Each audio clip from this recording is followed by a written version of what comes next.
ఆ! ఏవండీ పవన్ కళ్యాణ్ గారు ఎందుకండి కాస్త సైలెంట్‌గా కనపడుతున్నారు కదా! ఎందుకో మరి ఎలక్షన్ ముందు ఉన్నటువంటి స్పీడు అధికారంలోకొచ్చిన తర్వాత కనపడట్లేదు. ప్రజా సేవలో స్పీడ్‌గానే ఉన్నాడండోయ్! నిధులు తేవటంలో స్పీడ్‌గానే ఉన్నాడు. కానీ వ్యవహార శైలిలో ఎందుకో అట్టే స్పీడ్ కనపడట్లేదు. చాలా మందంగా, చాలా స్లోగా అతని వాయిసు పెద్దగా రాష్ట్రానికి పెద్దగా ఇనిపించట్లేదు. అంటే మరి 74 సంవత్సరాల వయసున్నటువంటి చంద్రబాబు నాయుడు గారే అతని వాయిస్ ఇనపడుతుంది. అతని వ్యవహార శైలి ఇనపడుతుంది. ఇప్పుడు తల్లికి వందనం 10,000 కోట్లు ఒకే రోజులో అకౌంట్‌లో ఎయటం అనేది రికార్డు. ఎయటం రికార్డు కాదు. ఏసినటువంటి వ్యవహారాన్ని అతను ప్రచారం చేసుకోవటం, ప్రతి చోట చెప్పుకోవటం, ప్రజల్లో ఆ పథకం పట్ల ఒక అవగాహన తీసుకురావటం, ఒక సాఫ్ట్ కార్నర్‌ని తీసుకురావటం, వెంటనే ఐవీఆర్ఎస్ కాస్ట్ ద్వారా ఈ పథకంని జనం ఎంతవరకు ఆస్వాదించారు, ఆహ్వానించారు అనే విషయం తెలుసుకోవటం, ఇదంతా అతను వయస్సుకు మించి స్పీడ్ అతనికి కనపడుతుంది. కానీ పవన్‌లో నాకెందుకో ఆ స్పీడ్ కనపడట్లేదు.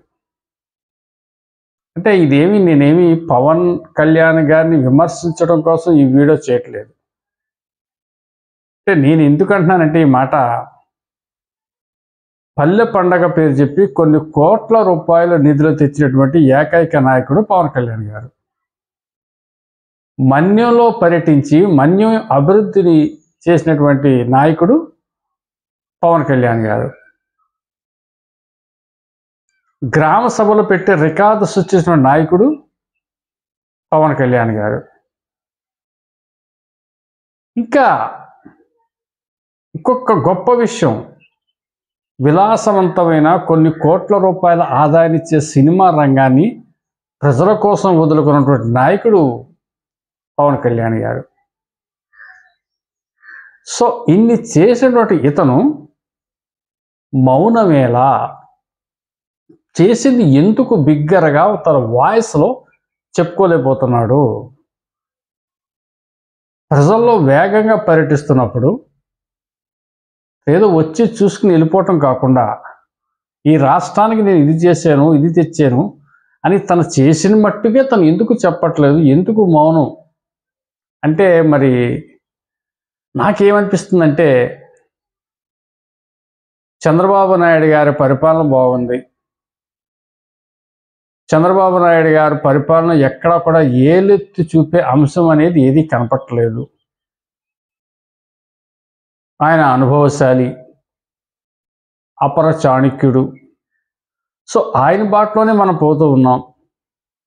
మళ్ళీ కొత్తగా మన వాయిసు, మన గొప్పలు చెప్పుకోవటం, మనం చేసింది చెప్పుకోవటం ఇదంతా అవసరం లేదు. 29లోను కూడా మన కూటమితోటే పయనించే అవకాశం ఉంది కాబట్టి అతని బాటలోనే మనం వెళ్ళిపోదాం.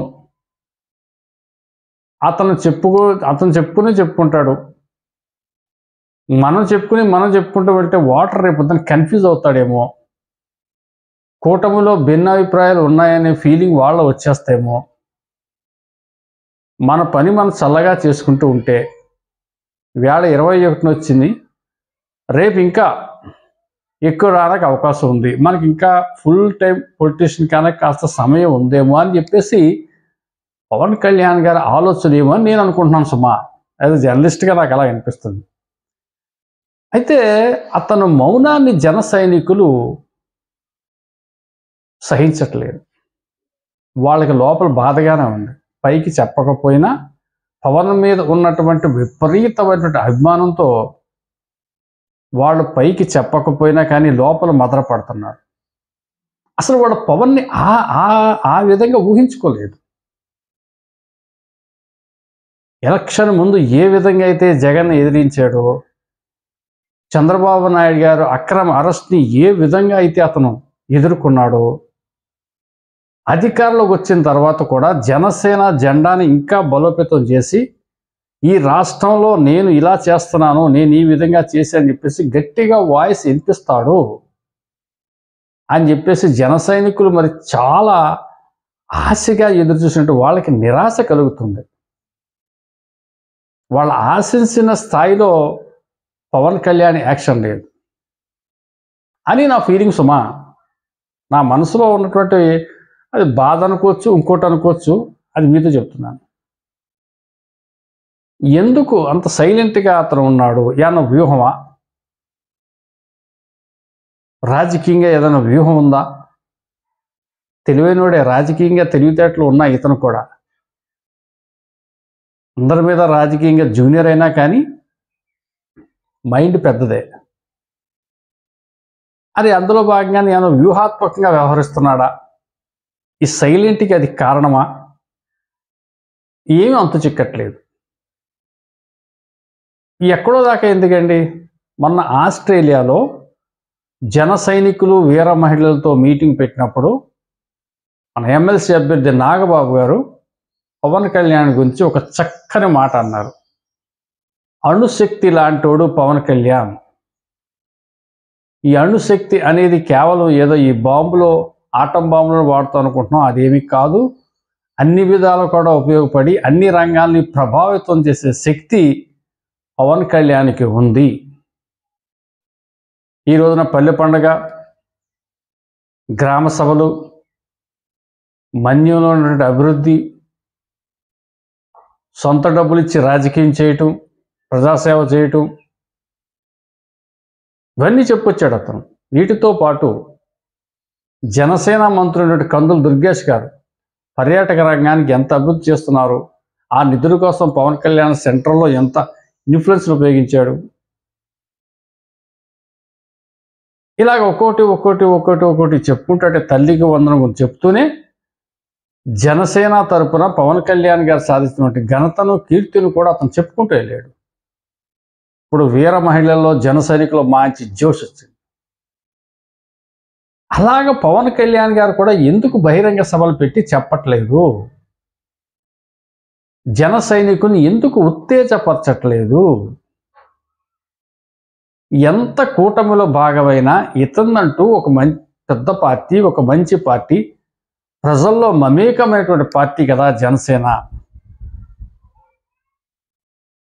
ఎందుకు సైలెంట్ అయ్యాడు అనేది పెద్ద ప్రశ్నగా మారిపోయింది. మరి ఎప్పటికీ మరి ఇతనిలో మార్పు వస్తుంది? ఈ గజిబిజి అంటే ఈ వ్యూహాత్మకమా? నేను చేసిన వీడియో పవన్ కళ్యాణ్ యొక్క ఆ వ్యవహార శైలి అంతు చిక్కకే నేను మీకు వీడియో చేస్తున్నాను. చాలామంది జనసేన ఎమ్మెల్యేలతో ఒకరిద్దరితో మాట్లాడాను. వాళ్ళు మనసులో కూడా ఇదే బాధ వ్యక్తపరిచారు. జనసేన జిల్లా స్థాయి అధ్యక్షులతో కూడా మాట్లాడాను నేను.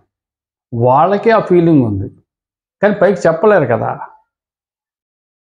అందరూ మనసులో పెట్టేసుకుంటే పోయేది, నష్టపోయేది పార్టీ ఏమో, రేపు పొద్దున్న ఇబ్బంది జరుగుతుందేమో. ఎవరో ఒక్కరైనా చెప్పాలి కదా. పవన్ మౌనాన్ని ప్రజలు, జన సైనికులు అంతు చిక్కట్లేదు. పవన్ వాయిస్ పెంచాలని కోరుకుంటున్నారనే విషయం పవన్ దాకా వెళ్ళాలి కదా. Thank you.